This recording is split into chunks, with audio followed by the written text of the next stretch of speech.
In the holy name of Jesus, amen. You know, if you've ever lost something of extreme importance, you know that you will do anything to go and find it. Take, for example, you lose your car keys, you will leave no cushion unturned trying to find them.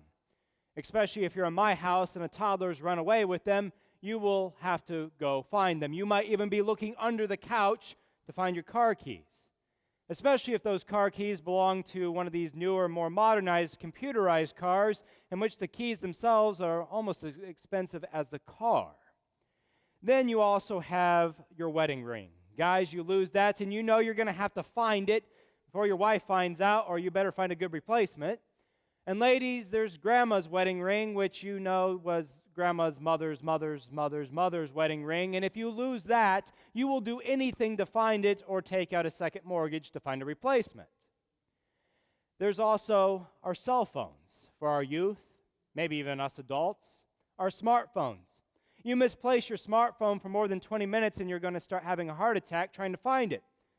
For all parents and grandparents, try hiding your kid's cell phone on one time and see how long it takes them to notice the thing's gone. They'll be turning out the house before you know it, even looking in the toilet tank to try to find the thing. It also reminds me of a time when I was in high school, good old Champaign Centennial High, I know, in that big old exotic place called Champaign, when I remember a kid sitting at the table with me took out his retainer and placed it on the tray, started eating and having conversation, and the next thing I know, he wasn't in the line to go back to class with me because he had dumped it with his trash in the trash can and spent the majority of that afternoon going through spaghetti, French fries, and ketchup slop, all trying to find his clear retainer. When we lose something of great importance, we will do anything to get it back. In our gospel reading today, the people have lost something of great importance. This mob, this crowd of over 5,000 people. In fact, they lost Jesus. You see, the lesson began with the people waking up the next day, rubbing the sleep from their eyes, and they're looking around and notice something, that Jesus is not there with them anymore. Well, that's not too uncommon. Jesus went off and prayed a lot, so maybe he's just gone off to pray. But soon they realized that there were two boats on the shore. Now there's only one, and Jesus is nowhere around, and they start to more frantically look around for Jesus. And you can imagine the questions that were already starting to pop in their heads. Well, we left Jesus right here, and we told him not to leave, to stay right there, and we'd come get him in the morning. We told him not to leave. Well, why would he want to leave? Did somebody say something to Jesus? Who said something to Jesus that made him mad? Why would Jesus want to leave a rabble-rousing crowd like us? I mean, doesn't he have other people he could hang out with? But I mean, we're pretty cool. At the same time, they do exactly what all of us rational human beings do when we lose something of great importance. They panic. Because we all know that when you panic, you're sure to find it because you think more rationally, right?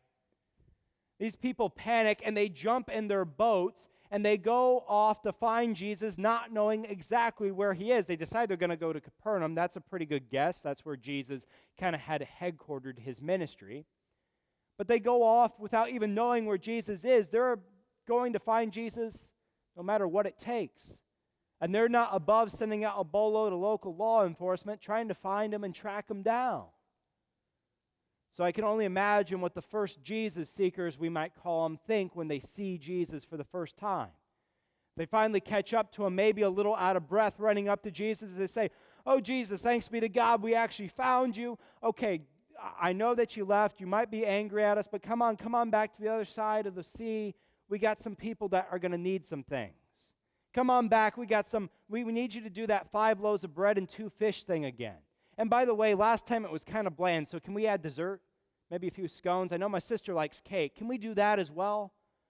Oh, and by the way, talking about my sister's aunt's college roommate's secretary has something that she needs you to take care of for her, so why don't you do that as well?"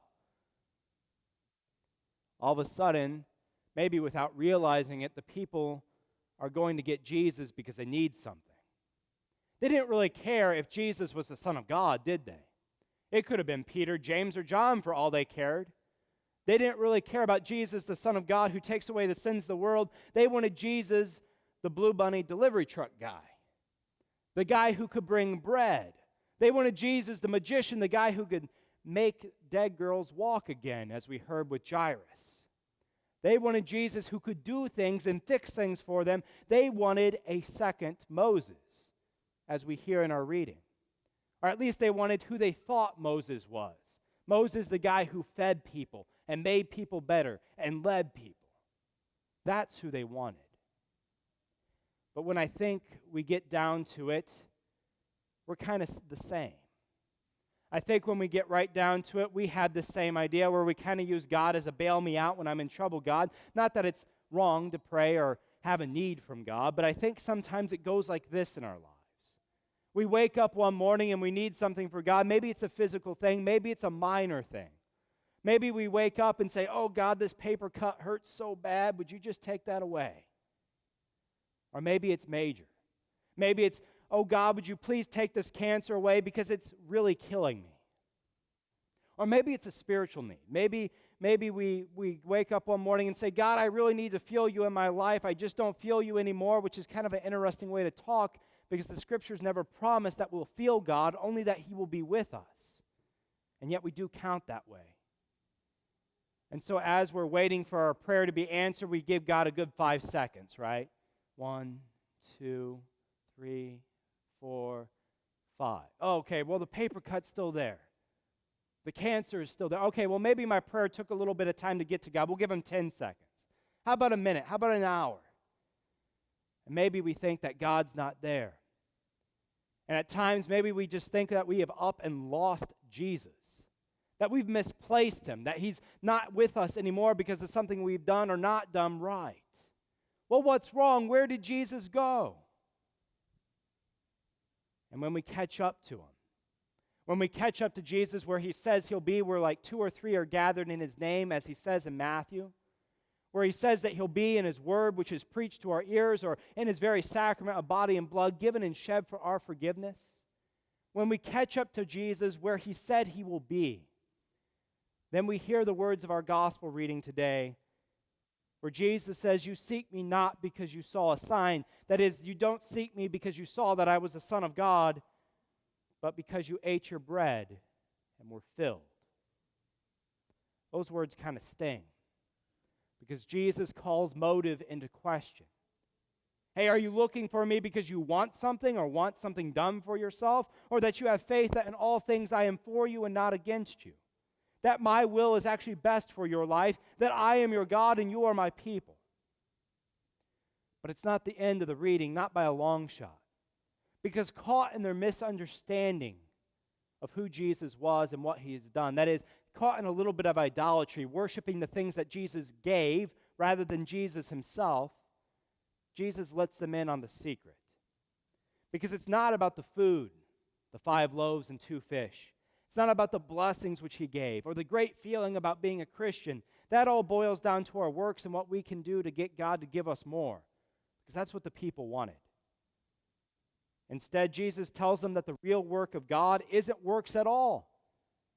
He says the real work of God is belief in the one whom He has sent. And in other words, the real work of God is faith. Because Jesus is the true bread from heaven which comes down for the life of the world. Jesus is at the center of it all. He is the focus of it all. God the Father has set His seal on Jesus. This was a legally binding thing in the ancient world. You had a ring that had a seal and you put it in the wax, and that made it legally binding. All money is on Jesus. Jesus is the one that is literally sealed, that He stands between God and us.